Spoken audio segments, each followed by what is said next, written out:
మద్దతు మనకే ఉందన్నా. ఇది సరే, ఆ వర్గం వాళ్ళ ఓట్లు కూడా మనకు పడాలి. నమస్తే. నమస్తే అమ్మా. మీ ఇద్దరిని చూస్తుంటే కడుపు నిండిపోతుందమ్మా. ఒక ఎంఆర్ఓ, ఒక జెడ్పీటీసీ చైర్మన్. అదేంటి బాబాయ్, ఇంకా ఎలక్షన్స్ జరగలేదు? పోటీ అని ఉంటేనే కదమ్మా ఎలక్షన్స్ జరిగేవి. అన్నయ్యది ఏకగ్రీవం. బాబాయ్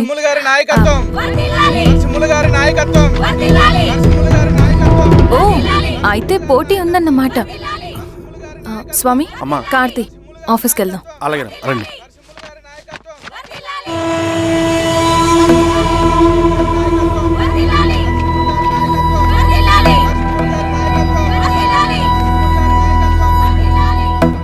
నమస్తే. మొన్నటి వరకు కూడా కూలీ రేట్ల విషయంలో కొంచెం ఆటవిడుపుగా ఉందామని అనుకున్నాం. ఇప్పుడు ఆ అవసరం లేదు. ఎందుకంటే చట్టసభల్లో మీతో పాటు కూర్చునే అవకాశం మాకు వచ్చింది. అంబేద్కర్ కలలు ఇప్పుడు నిజమవుతాయి. పదండ్రా.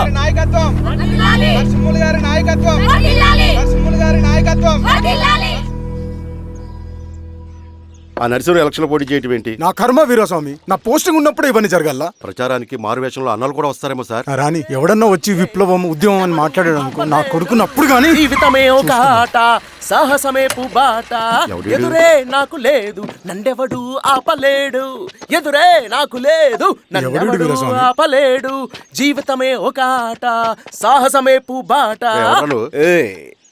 ముసుగు మీద చేయేస్తే మడత పెట్టి కొడతా. నువ్వా? ఎవడరేడు? ఈ తెల్లని గుర్రం శాంతికి సంకేతం, ఈ నల్లని బట్టలు న్యాయానికి చిహ్నం, ఈ ఎర్రని రంగు విప్లవానికి నాంది, ఈ కొరడ శిక్షా స్మృతికి చిహ్నం. ఇది చిరంజీవి పిచ్చాడు. నాగలి గుర్తు చేయాలి ఓటు.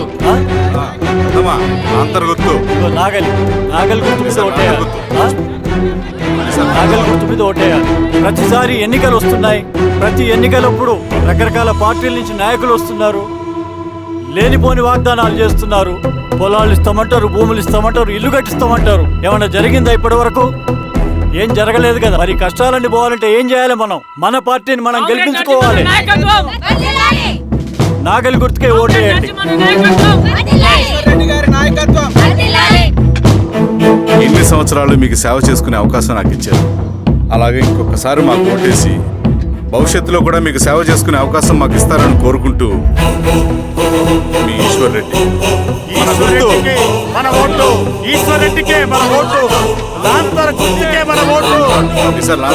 మర్చిపోకూడమోయా.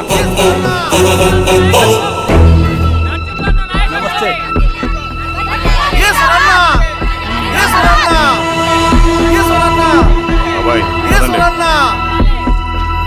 అమ్మా, గుర్తుంది కదా లాంతర్ గుర్తు. అలాగే. కూలీ రేట్లు పెంచమంటే పెంచడం, ఎలక్షన్ లో డబ్బులు మాత్రం మంచుతారు. ఏ మనుషులో.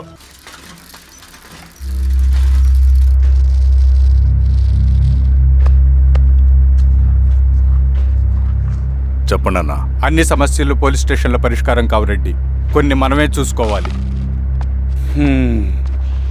పంట ఎదగాలి అంటే పొలంలో నీళ్లు పారించాలని పెద్దోళ్ళు అంటారు. అదే పంట చేతికి రావాలంటే రక్తం పారించాలని అడవిలో వాళ్ళంటే అట్టే. కానీ ఇందులో మన తప్పేం లేదు. అందుకు మనమేం చేయలేం. ఊర్లో అన్నిటికీ పెద్ద అడవి.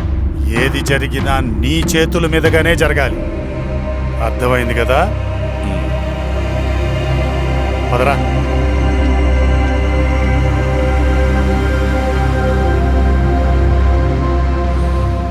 బియ్యంలో రాళ్ళున్నాయి, ఏరేయాలి.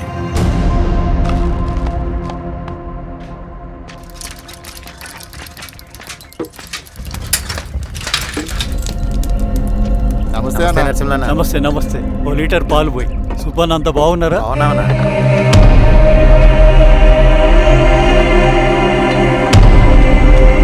వెళ్ళొస్తాను. వస్తాను.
నీకేం కాదు బాబాయ్. కళ్ళు తెరు బాబాయ్. బాబాయ్ బాబాయ్ బాబాయ్ బాబాయ్ బాబాయ్ ఇదొంచు. ఏం దెబ్బ కొట్టావు బారెడ్డి? ఒక దెబ్బకు 2 పిట్టలు. ఎలక్షన్స్ ఏకగ్రీవం. ఇంకొకటి, రేపటి నుంచి ఆ కూలీ నా కొడుకులు మనం ఎంత ఇస్తే అంతగా వచ్చి పనిచేస్తారట. సర్లేండి బాబాయ్, వదిలేయండి. ముందు ఆ ఖర్చుల సంగతి చూడండి. నమస్తే సార్. నమస్తే గిరిధర్ గారు. మీరు ఇలా చేస్తారని కల్లో కూడా ఉంచుకోలేదు ఈశ్వర్రెడ్డి గారు.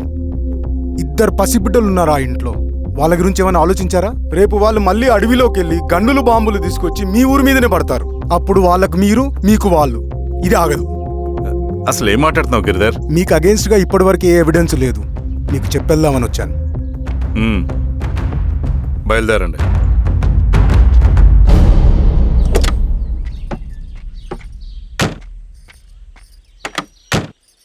రవి,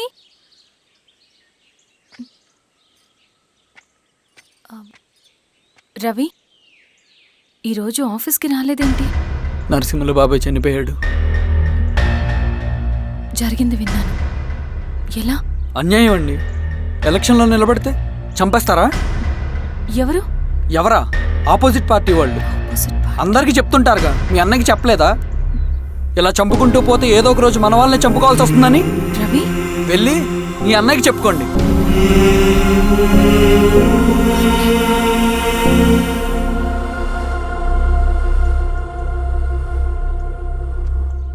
అన్నయ్య, నీతో మాట్లాడాలి. ఏంటమ్మా? ఎందుకు ఇలా చేసావన్నయ్య? ఊరంతా సరే, నువ్వు కూడా నన్ను తప్పడుతున్నావమ్మా. ఇందులో తప్పు పట్టడానికి ఏముందన్నయ్య? నిన్న నా కళ్ళతోనే చూశాను. స్వామి, కారా దానికి పద.